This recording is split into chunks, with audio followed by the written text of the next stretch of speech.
Ya, pemirsa, Badan Meteorologi, Klimatologi, dan Geofisika (BMKG) kembali mengingatkan potensi gempa megatrust dengan magnitudo 8,7 di tanah air. Potensi gempa megatrust terdapat di pantai selatan Jawa Tengah yang berdekatan dengan zona tumbukan lempeng Samudra Hindia dan lempeng Eurasia.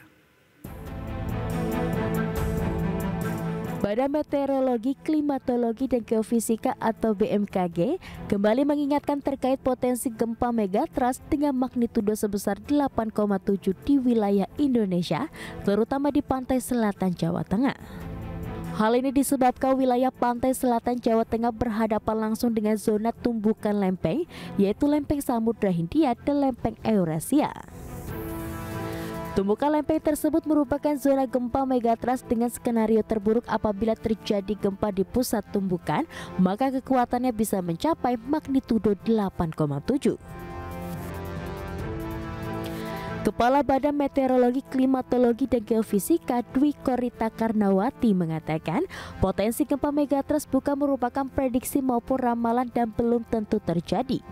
Namun kemungkinan terburuk tersebut menjadi dasar untuk melakukan mitigasi guna mengurangi atau mengendalikan risiko bila sewaktu-waktu terjadi gempa atau tsunami, mulai dari masyarakat, keterampilan menyelamatkan diri, jalur evakuasi, sarana prasarana, dan pendukungnya. Dengan demikian korban jiwa bisa dihindarkan. Indonesia termasuk negara yang rawan bencana geologi khususnya gempa bumi. Sebab sumber gempa bumi yang terbentuk akibat interaksi 4 lempeng tektonik terdapat di Indonesia, dan berdasarkan catatan Badan Pusat Statistik atau BPS terdapat 10.519 frekuensi gempa terjadi di tanah air pada tahun 2021 lalu. Jumlah tersebut naik 25,7% dibandingkan tahun sebelumnya yang sebanyak 8.368 frekuensi gempa bumi. Adapun sebagian besar kejadian gempa bumi di Indonesia tergolong gempa bumi dengan kekuatan kecil kurang dari 40 skala Richter.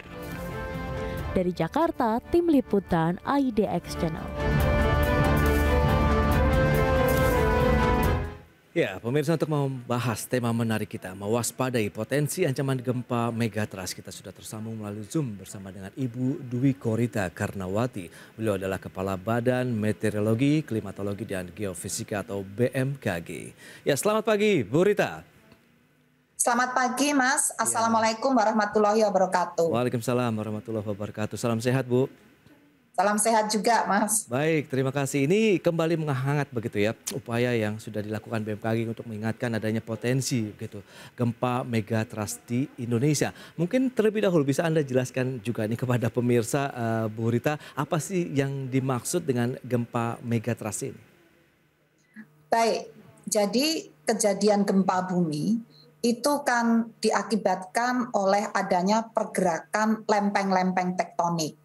Nah, di Indonesia juga demikian, kejadiannya adalah adanya pergerakan lempeng tektonik Samudra Hindia yang menumbuk ya masuk ke bawah lempeng tektonik benua Asia.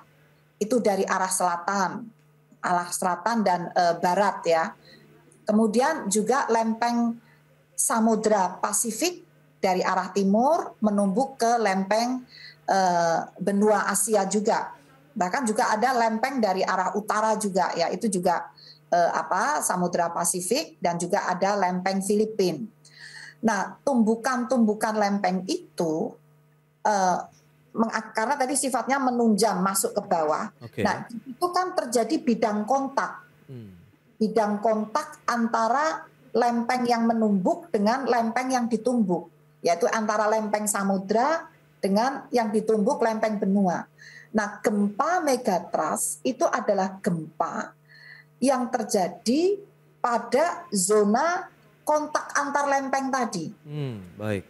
Lempeng samudra Australia atau Samudra Hindia ya, Samudra Hindia dengan benua Asia, serta tumbukan dengan lempeng Samudra Pasifik dengan benua Asia. Dan di zona kontak antar lempeng ini kita sebut sebagai zona megatrust. Dan gempa yang ditimbulkan di zona itu pada kedalaman kurang lebih, biasanya pada kedalaman kurang lebih 50 km dari permukaan bumi, ini kita katakan sebagai gempa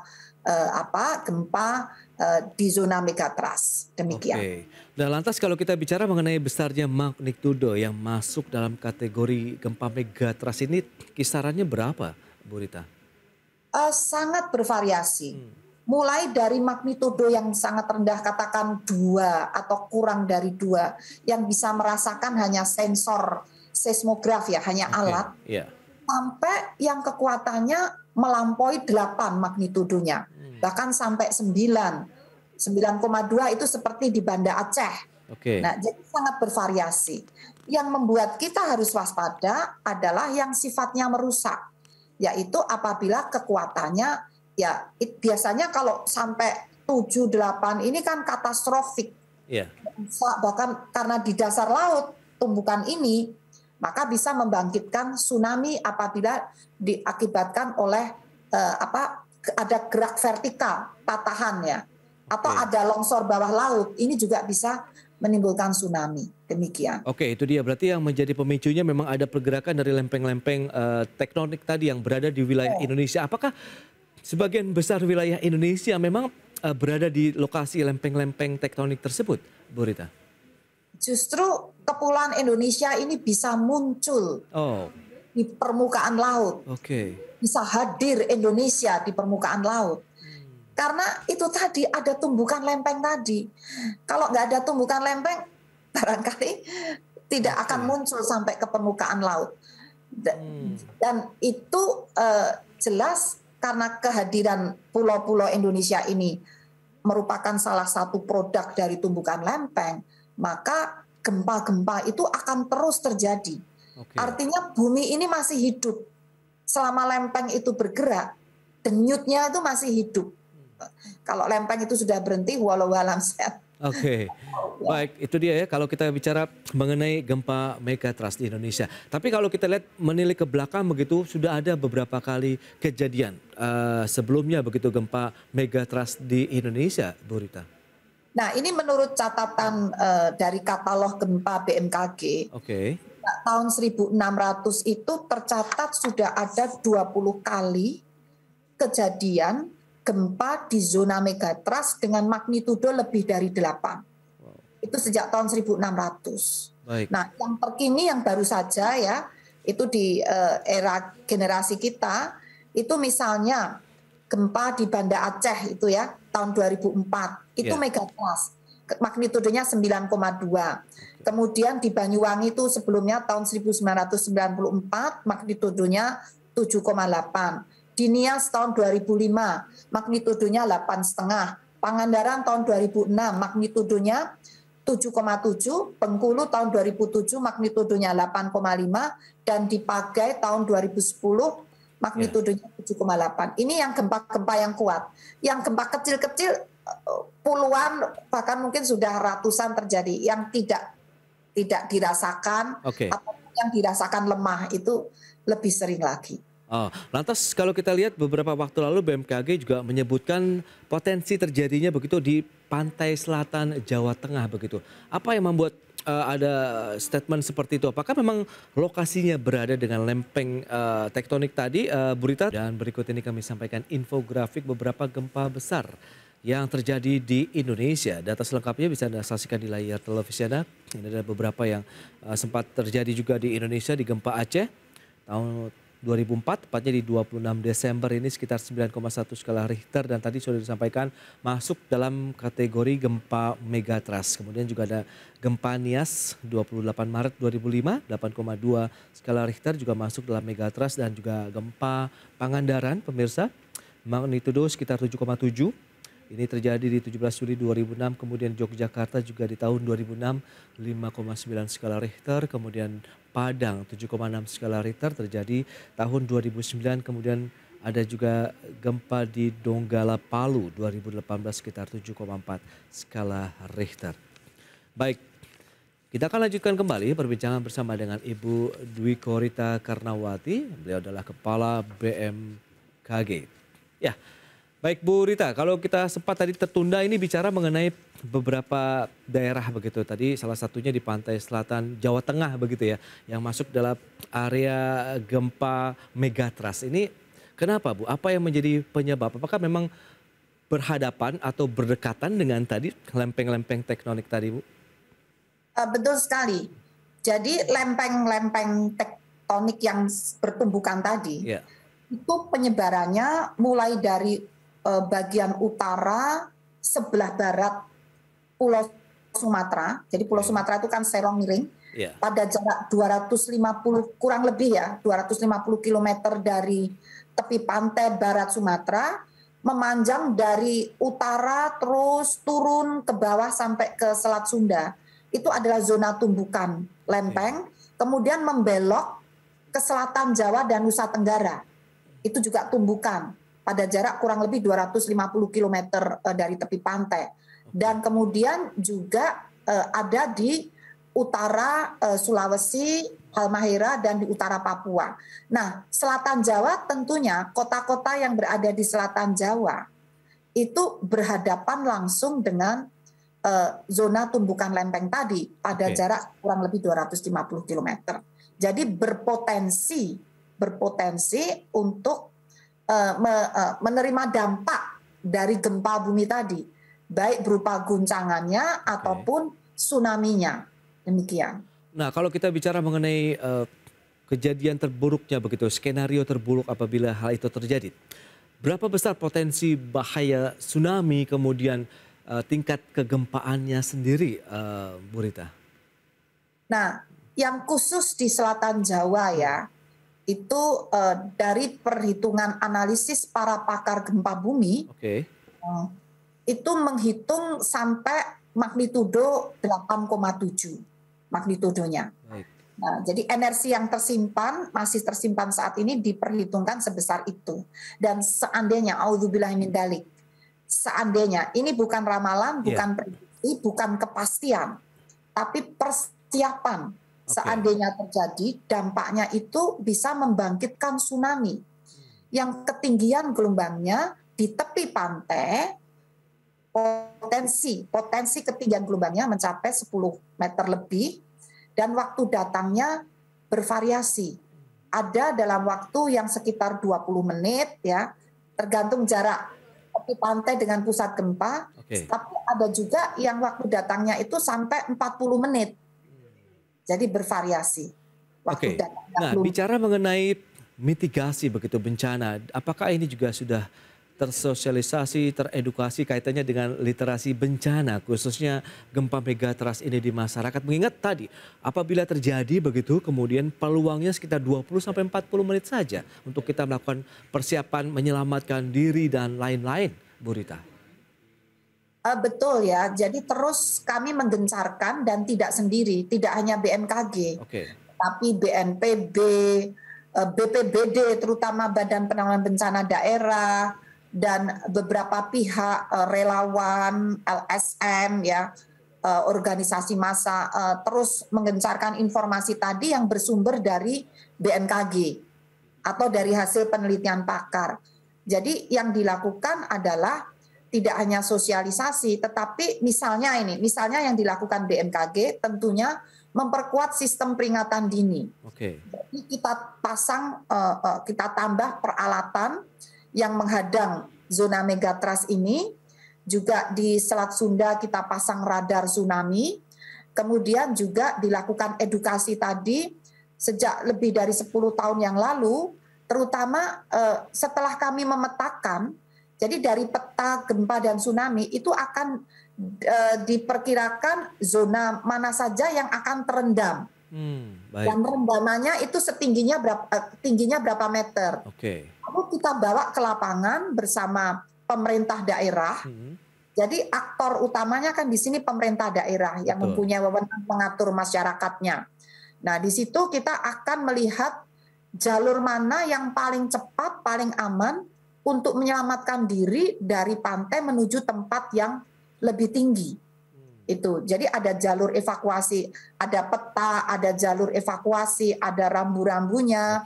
Kemudian masyarakat harus dilatih untuk cekatan, terampil apabila sewaktu-waktu terjadi goyangan gempa, tanpa harus menunggu sirine berbunyi, karena datangnya bisa cepat. Jadi segera saja menuju jalur evakuasi, mencari tempat yang lebih aman.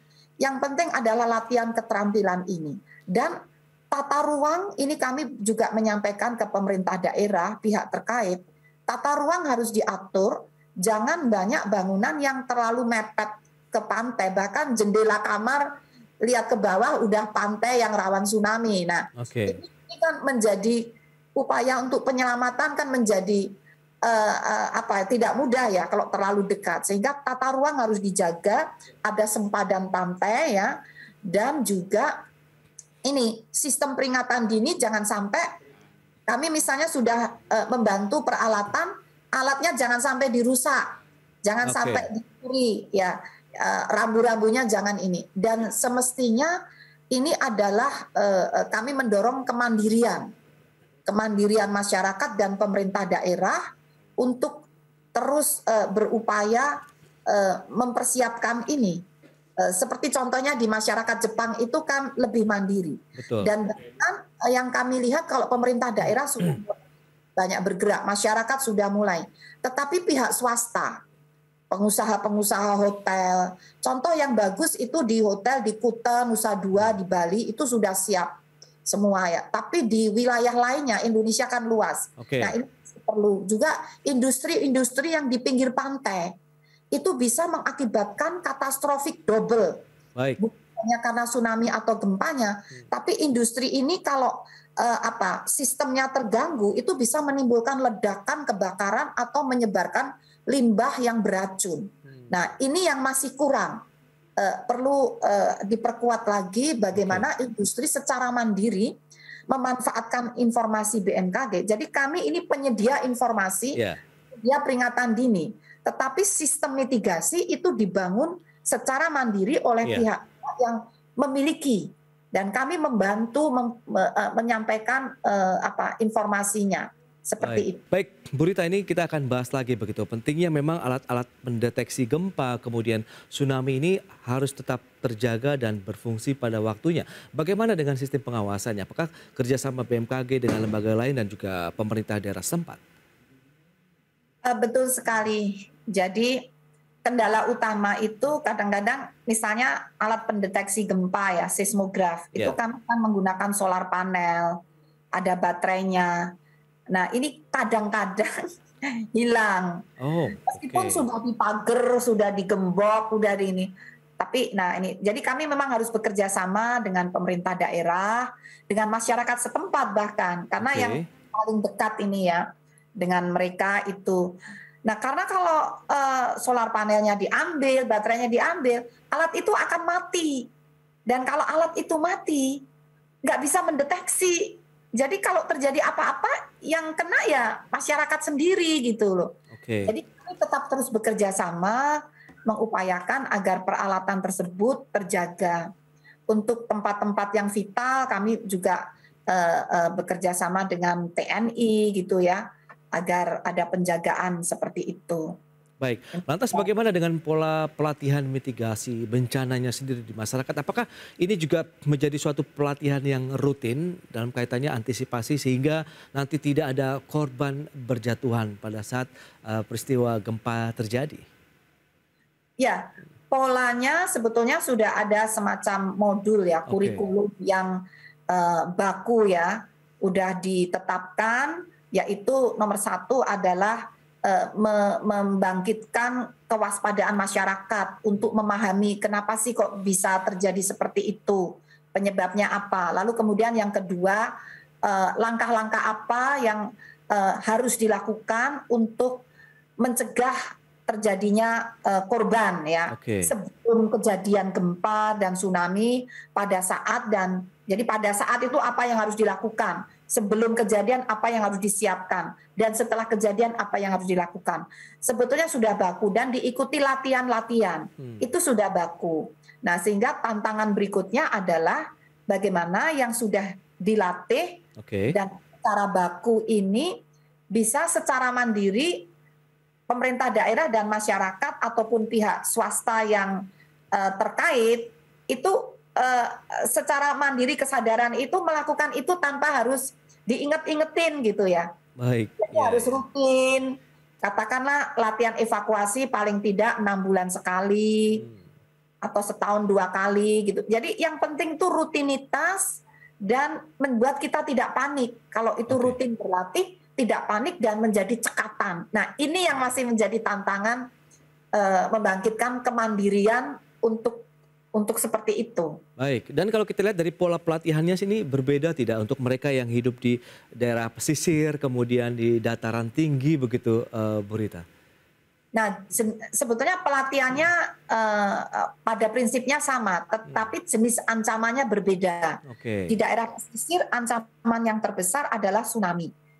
Jadi terutama untuk dilatih untuk bagaimana menyelamatkan diri melalui jalur evakuasi menuju ke tempat yang lebih tinggi. Nah, kalau di pegunungan ancamannya bukan tsunami, tetapi runtuhan batuan, longsor. Jadi pelatihannya adalah tetap mengikuti jalur evakuasi, tetapi jalur evakuasinya menjauh dari tebing lereng. Seperti itu. Nah, kalau di dataran yang tidak tinggi, tidak pantai, ini ancamannya bisa berupa tanah terbelah, guncangan, meskipun di gunung dan di dataran itu juga roboh ya. Jadi bagaimana menyelamatkan diri dari ancaman runtuhnya bangunan dan bahkan dari tanah terbelah atau likuifaksi semacam itu. Wow, ini dia berarti pemahaman yang harus segera terdeliver dengan baik begitu bagi masyarakat yang mereka tinggal di pesisir kah, dataran rendah ataupun dataran tinggi begitu ya, Bu Rita? Betul, ya. Atau di pegunungan, ya. Lantas kalau kita lihat dari sisi aktivitas kegempaan di Indonesia sendiri, menurut BMKG berdasarkan penelitian begitu yang ada, trennya bagaimana Ibu? Apakah sudah mulai ada penunjukan ataupun peningkatan aktivitas atau bagaimana? Izin, kami membawa data, kalau bisa mohon ditayangkan datanya, bisa di-share. Tadi sudah kami kirimkan. Jadi data tersebut terlihat bahwa trennya itu ada peningkatan. Rata-rata sebelum tahun 2017 itu di sini terlihat ya. Peningkatan frekuensi aktivitas ini sebelum tahun 2017 itu rata-rata antara 5.000 sampai 6.000 kali. Tetapi begitu di tahun 2017 itu meningkat menjadi 7.000 lebih. 2018 melompat menjadi 11.920 ya. 2019 menjadi 11.000, masih 11.000 lebih. Trennya ini data per tahunnya ya Pak ya. Tahunnya. Kemudian 2020 agak menurun menjadi 8.000. Nah, 2021 itu trennya ya sekitar 9.000, 10.000. Jadi memang naik turun, tetapi secara umum ada gejala peningkatan. Itu kalau kita lihat panahnya ini ada tren meningkat yang rata-rata 5.000 sampai 6.000 kali. Sekarang ini sudah menjadi sekitar 8.000 sampai 11.000. Seperti itu. Ya, kalau kita cermati dengan adanya tren peningkatan dari sisi kegempaan ini, apa yang bisa dicermati nih? Baik BMKG, kemudian masyarakat dan mungkin pemerintah juga secara umum. Nah, jadi kita harus lebih siaga, maksud saya lebih siap ya. Lebih siap, karena tren peningkatan ini tidak hanya di Indonesia, di dunia itu juga trennya meningkat. Nah, artinya ini secara global ya, planet bumi kita ini memang nampaknya gejalanya lebih dinamis ya. Sehingga itu tadi harus lebih sering berlatih, lebih sering menguatkan peringatan dini, koordinasi sinergi harus diperkuat, dan sistem yang sudah dibangun itu mohon jangan sampai ada yang dirusak ya. Itu jadi ini peringatan untuk kita semua lah secara gotong royong bagaimana menguatkan sistem dan pemerintah daerah, masyarakat untuk lebih terampil, lebih handal dalam menyelamatkan diri. Nah, yang perlu dicermati juga ada data yang sudah disampaikan BMKG terkait dengan gempa-gempa yang masuk dalam kategori merusak. Ini juga kita lihat trennya ini cenderung naik juga ya, Bu Rita ya. Ini tahun 2008 sampai dengan 2021. Nah, apa yang bisa kita lihat? Apakah memang akhirnya kejadian-kejadian gempa tadi dari sisi tren juga naik, tapi tingkat kerusakannya juga bertambah. Iya, ya. Mohon maaf memang faktanya begitu. Tingkat kerusakan bertambah terutama selain memang magnitudonya meningkat, namun di lapangan kadang-kadang magnitudonya itu tidak begitu membahayakan, tapi kerusakannya parah karena konstruksi bangunannya memang tidak disiapkan untuk tahan gempa. Di zona-zona rawan itu boleh dibangun, ya, tapi konstruksinya harus tahan gempa, harus lentur, bisa menyesuaikan dengan dengan gelombang-gelombang gempa tadi. Ya itu kaitannya dengan ilmu konstruksi begitu ya, yang benar-benar bangunan tahan gempa yang begitu mungkin ini diterapkan di sejumlah negara yang rawan gempa termasuk di Jepang begitu ya Bu Rita? Betul. Dan tata ruang ya, sebetulnya kan tidak semua lahan harus tahan gempa ya. Kan sudah ada petanya lahan yang rawan itu di mana. Nah itu tinggal di zona yang rawan itu saja yang konstruksinya tahan gempa. Makanya itu dari tata ruang untuk mengatur izin mendirikan bangunan, itu kan juga harus berbasis pada informasi zona mana yang rawan gempa, itu peta-petanya sudah ada, atau rawan tsunami. Nah, mestinya ditindaklanjuti, diterapkan di tata ruang dan dalam memberikan izin mendirikan bangunan. Persoalan ini yang sampai hari ini masih menjadi tantangan. Nah, kalau kita bicara bottleneck seperti ini, apa yang harus segera diantisipasi? Paling tidak ada strategi khusus tidak yang harus diterapkan, Bu Rita? Nah, kami komunikasikan langsung ke pimpinan daerah. Dan juga ke masyarakat, karena tidak bisa hanya tergantung pada pimpinan daerah saja atau masyarakat saja dan pihak-pihak terkait lainnya. Karena harus saling sinergi bareng-bareng. Kalau masyarakatnya nekat kan diatur juga jadi sulit ya. Tapi kalau dua-duanya saling menyadari, ya tidak akan mendirikan di tempat yang katakan kalau harus di tempat rawan harus dengan building code yang ketat. Nah, ini juga perlu ada semacam inspeksi ya, bangunan-bangunan publik, mal, gedung-gedung sekolah, ini perlu juga dicek apakah memang sudah sesuai dengan standar bangunan tahan gempa. Jangan sampai di sekolah malah menjadi sumber bencana, audzubillahi min dzalik. Konstruksinya mudah runtuh akibat gempa. Jadi kayak gedung-gedung seperti itu harus ketat building code-nya. Dan ini ada pihak yang memang harusnya menginspeksi ini. Jadi yang di daerah ada itu dinas-dinas terkait yang melakukan inspeksi itu mestinya. Bu Rita, harapan terakhir ini bagaimana dari BMKG menyikapi tadi adanya potensi ancaman gempa megatrust di Indonesia? Pertama, jangan panik. Informasi kami bukan untuk menakut-nakuti, bukan tujuan kebahagiaan kami, bukan. Tapi adalah untuk menyadarkan pentingnya kesiapan. Itu tadi. Jadi kalau sudah tahu seperti itu, ya mari kita bersinergi, itu tadi melakukan pelatihan dan secara mandiri. Kemandirian itu penting dan keberlanjutan, karena pengalaman yang sudah setelah dilatih gitu ya, mungkin 1 sampai 5 tahun masih terus berjalan. Tapi setelah 4-5 tahun berhenti lagi.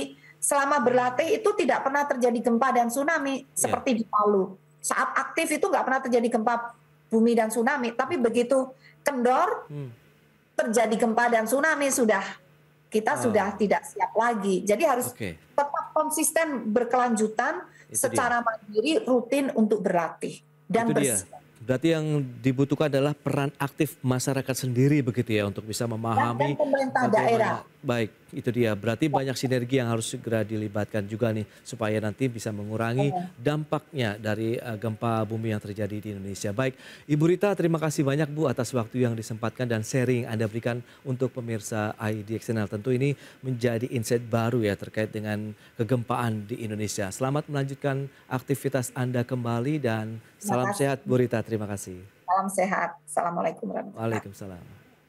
Baik pemirsa, demikian perbincangan kami bersama dengan Ibu Dwi Korita Karnawati, Kepala BMKG. Dan 1 jam sudah saya menemani Anda dalam Market Review. Saya Prasetyo Wibowo beserta kerabat kerja yang bertugas undur diri. Terima kasih dan sampai jumpa.